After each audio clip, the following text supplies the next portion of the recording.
Les écologistes et la team Haïdar ne sont pas d'accord sur tout.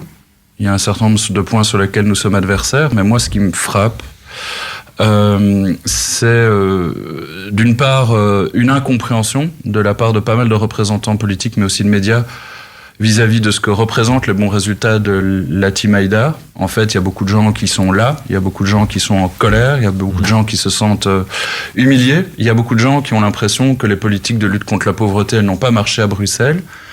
Et plutôt que de traiter la team Haïdar de parti champignon ou de parti voué à s'effondrer dans les 3 mois, je crois que les partis qu'ils critiquent feraient mieux d'abord de faire leur introspection. Ça, c'est une chose. Et donc, de manière générale, je trouve que le mépris en politique, ce n'est ni malin, ni justifié. Voilà.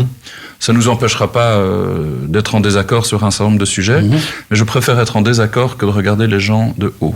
C'est vrai qu'on est aussi en désaccord sur pas mal de sujets par rapport à la team Haïdar, mais ce que je remarque, et là c'est plutôt mon regard d'ancien journaliste, c'est que voilà, ce sont des gens qui ont été sur le terrain, qui ont effectivement écouté les gens, qui ont peut-être capté une partie du mécontentement de certaines personnes qui précédemment dans les élections du passé votaient plutôt blanc ou votaient peut-être à l'ANVA qui n'a fait cette fois-ci aucun siège, votait parfois aussi Vlaams Belang.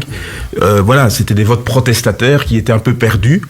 Et là, voilà, ils ont capitalisé là-dessus. C'est le fruit d'un travail aussi de terrain, le fruit d'un travail de réseau. On sait bien qu'ils ont des réseaux très développés parce que Fouad est en politique depuis 25 ans et donc voilà, c'est ça qui a payé pour eux en tout cas.